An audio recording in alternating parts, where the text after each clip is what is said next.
ఇప్పుడు స్థిరపడిపోయింది హైదరాబాద్. ఈ అమ్మాయి జాబ్ అమెరికా అండి.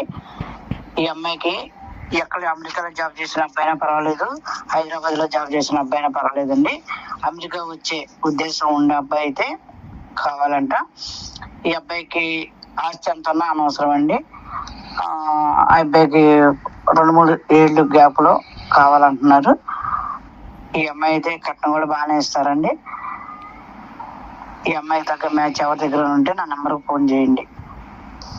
ఆ అబ్బాయి ఆస్తితో సంబంధం లేదు, జీతంతో సంబంధం లేదు. ఓకేనా? Thank you. అమెరికా వెళ్ళే అబ్బాయే కావాలి. అమెరికాలో జాబ్ చేసే అబ్బాయి అయినా, ఇండియా నుంచి అమెరికా పోవటానికి ప్లానింగ్ ఉన్న అబ్బాయి అయినా ఓకే అండి. ఈ అమ్మాయి కోంటోల్ అమ్మాయి అండి. ఈ అమ్మాయికి దగ్గర కోంటోల్ అబ్బాయి ఉంటే చూసినట్టయితే నా నెంబర్కి కాంటాక్ట్ అవ్వండి. అది కూడా పొద్దున 9 గంటల నుంచి సాయంత్రం 6 గంటల వరకే. రిజిస్ట్రేషన్ అనేది కంపల్సరీ చేసుకుంటే